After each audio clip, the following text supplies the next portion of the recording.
All right, welcome back to the step-by-step mixing tutorial. We're working with a hip-hop track with the Anthony Barber's song Get It. And last time we did some top-down mixing and some overall balancing, and now we're gonna start at the bottom and mix the drums and 808 together. I'm actually gonna rename that to 808 and see where we get from there.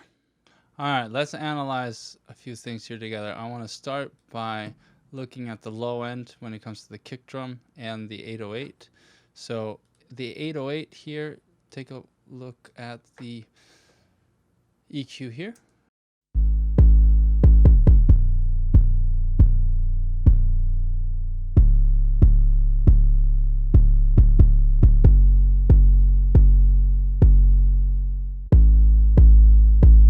So as you can see in that frequency response, there's the dominant energy there at around 50 hertz. So let's think about how that then relates to what the kick drum is doing. So let's solo the kick drum and hear what's going on there. Let's just put this at 0 dB.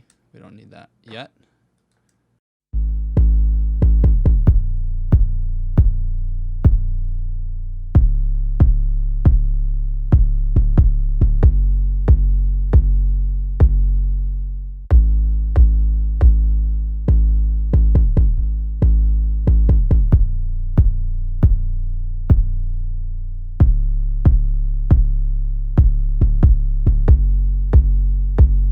So there's kind of two spots here, 57, which is, would be 60 hertz, and then at 160 hertz as well. You can hear sort of that knock there. So something to think about, something to keep in mind, because if you want to separate those two things, obviously the 808 is a kick and a bass line, and this kick is not always playing throughout the song. So you don't want to take too much away from the 808. You just kind of want to give this, you want to make the kick possibly just emphasize and just add a layer of low end there during those parts. So what can we do? Well, I'm going to start by just filtering at 30 and then filtering this at 30. Just to sort of cover my bases. It is filtered at 30 here too, but we ignore that for now.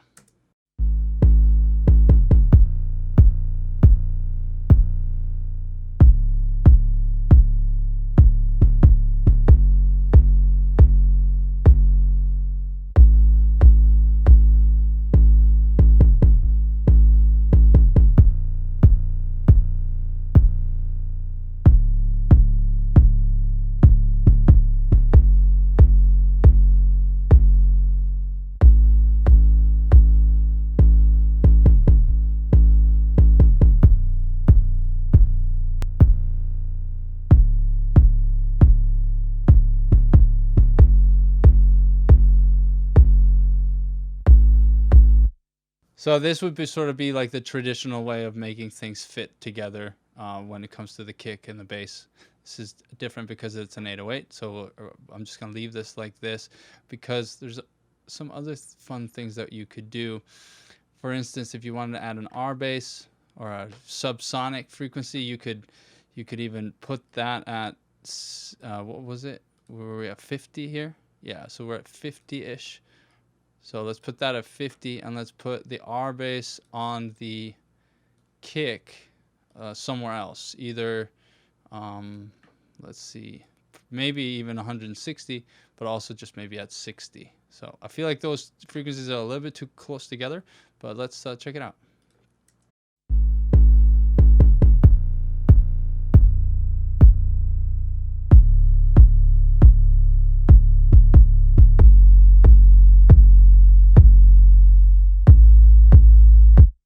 So that feels like too much. I'm actually going to test out this 160 because there's plenty of low end energy in the 808, and I feel like the kick can just be like a knock, sort of more of a high end addition to the low end than necessarily being a thick kick on its own. So let's see how that works.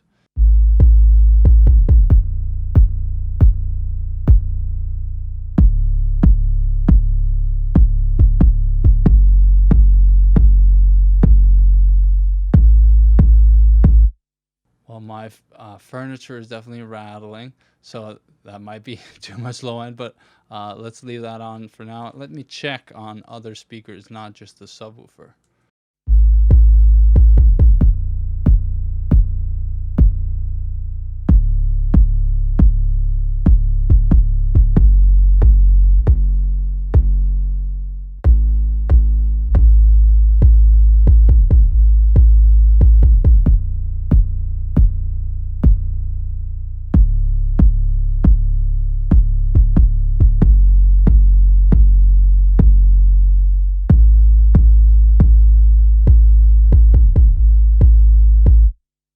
All right, so that sounds pretty good to me.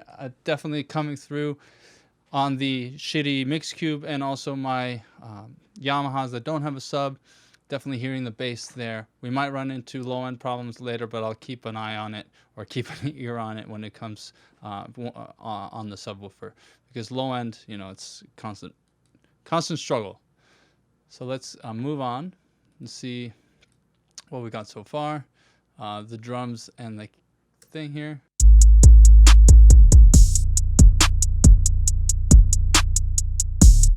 One thing that I noticed is that I kind of like tweaking the low mids of this bass guitar a bit, so that it, as you can hear actually in the, let me make sure I have the note correct, because Fab Filter can actually tell you what notes it is.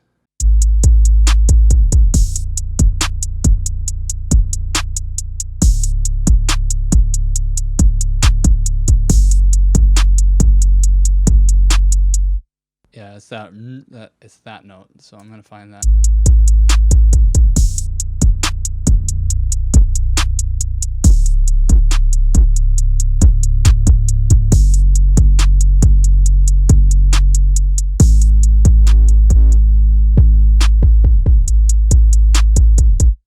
Okay, so somewhere in the low mids there. So I'm gonna tweak that with a multi-band compressor. I'm gonna use the C4 for now, but use what you got.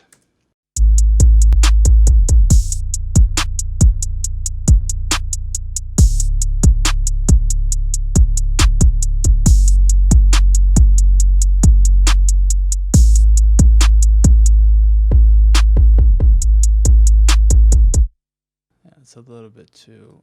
Let's make this dynamic here.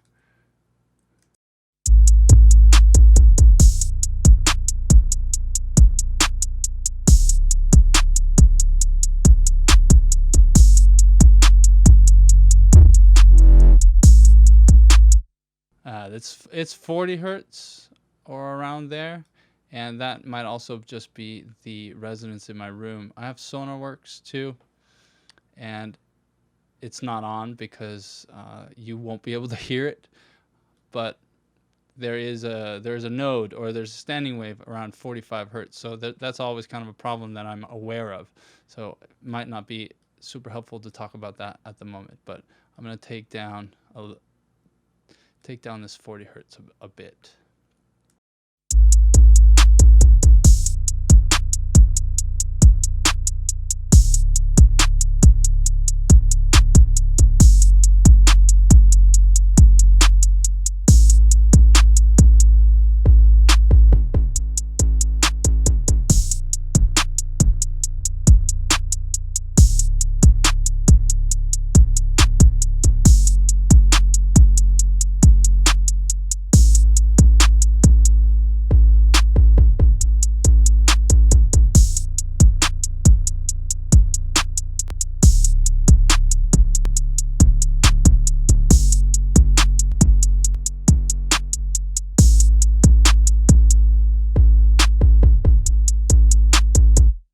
Cool. So I think that's a little bit better on the low end there.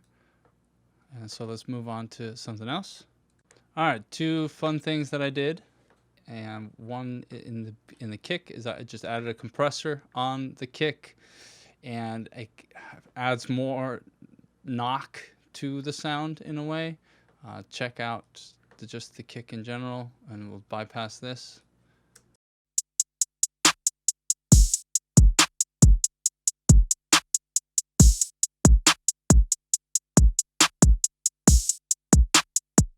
So that compressor is like really squeezing the low end. So that might not be great sort of in solo, but I feel like it sounds pretty good when it's added to the 808.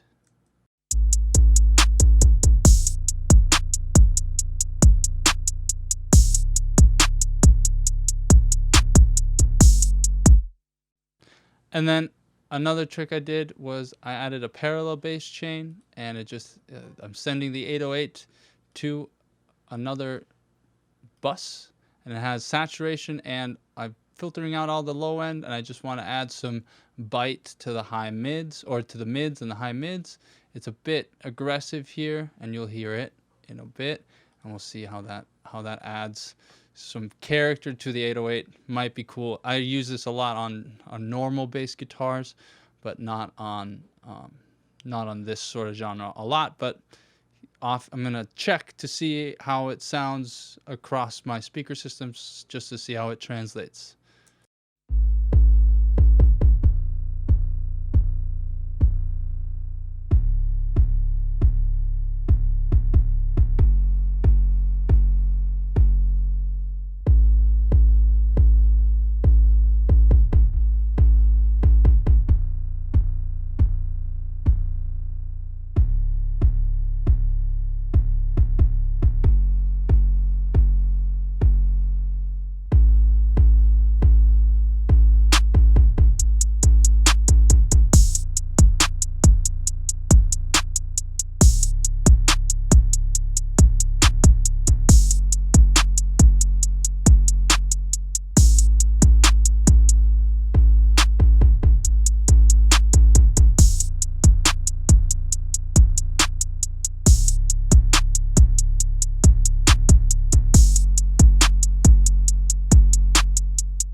Cool. So I backed off a little on the input here on the kick drum compressor, and it filled up a little more of that low end there. So I think that's pretty good for now.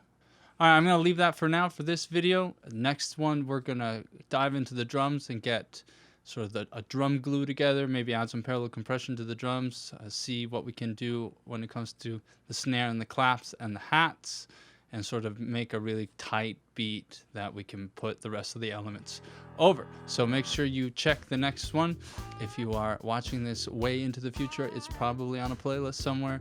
If you're watching it as it's being released, you gotta wait for next week. All right, I'm Björk Benediktsson from Audio Issues, author of Step by Step Mixing.